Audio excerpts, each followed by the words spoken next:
गुजरात में विधानसभा चुनाव को लेकर हार्दिक पटेल खूब चर्चा में है। कांग्रेस के कार्यकारी अध्यक्ष पद से इस्तीफा दे चुके हार्दिक पटेल किस पार्टी में जाएंगे, इस पर पूरे प्रदेश की नजर है। हालांकि अभी हार्दिक पटेल ने किसी भी पार्टी में जाने के बारे में साफ साफ कहने से बच रहे हैं, लेकिन हार्दिक के बयानों से स्पष्ट है कि उनकी पहली चॉइस बीजेपी ही है। वहीं आम आदमी पार्टी में जाने से भी इनकार नहीं कर रहे हैं। हार्दिक पटेल ने बीते दिनों एक इंटरव्यू दिया जिसमें गुजरात चुनाव को लेकर कई बातें की।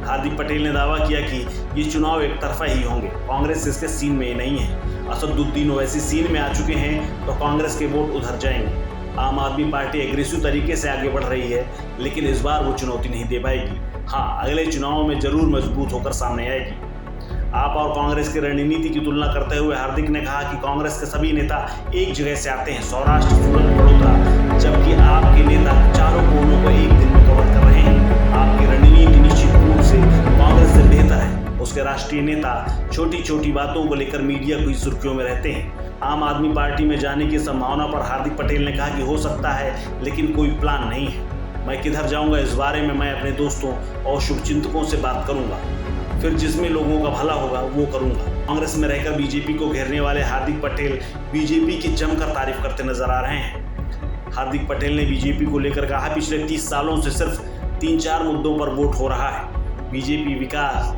शांति और सुरक्षा देने वाली पार्टी है। दूसरी बात यह है कि इस सरकार में करप्शन नहीं है। कांग्रेस के विरोध में सबसे बड़ी बात यह है कि उसके पास कोई चेहरा नहीं है। जब भी विधानसभा चुनाव आते हैं, गुजरात अस्मिता का मुद्दा जोर पकड़ जाता है। नरेंद्र भाई गुजरात से हैं। 2017 में विजय भाई बीजेपी का चेहरा थे, अब भूपेंद्र भाई हैं। कांग्रेस का चेहरा कौन है? गुजरात के 2022 के विधानसभा चुनाव में अपनी भूमिका के बारे में हार्दिक पटेल ने कहा कि समय रहते ही मेरी भूमिका के बारे में पता चल जाएगा। बीजेपी में जाने और ऑफर मिलने के सवाल पर हार्दिक ने कहा, ऑफर और मूल भाव कमजोर लोग करते हैं, मजबूत लोग अपनी जगह खुद बना लेते हैं। जब हार्दिक से पूछा गया कि क्या केस वापस लेने की शर्त पर बीजेपी में जाएंगे, हार्दिक ने कहा कि ये मेरे नहीं, समुदाय के लोगों के खिलाफ केस है। उनकी वजह से गुजरात में लाखों और देश में करोड़ों लोगों को 10% आरक्षण मिल पाया है। सभी केस वापस लिए जाने चाहिए, इसकी जिम्मेदारी मेरे ऊपर है। कांग्रेस छोड़ने की बात पर हार्दिक पटेल ने कहा कि कांग्रेस वाले मीठा बोलते हैं, पहले मेरे पास आते रहे, जब मैंने कांग्रेस ज्वाइन कर ली तो सब मुझे भूल गए, यहाँ तक कि मुझे कॉम्पिटिटर माना जाने लगा।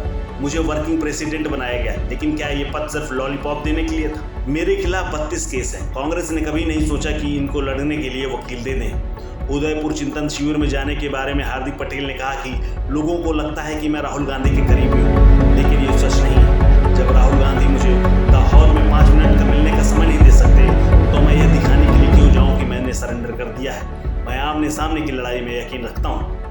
इस खबर में फिलहाल इतना ही। अपडेट्स के लिए बने रहिए वन इंडिया हिंदी के साथ।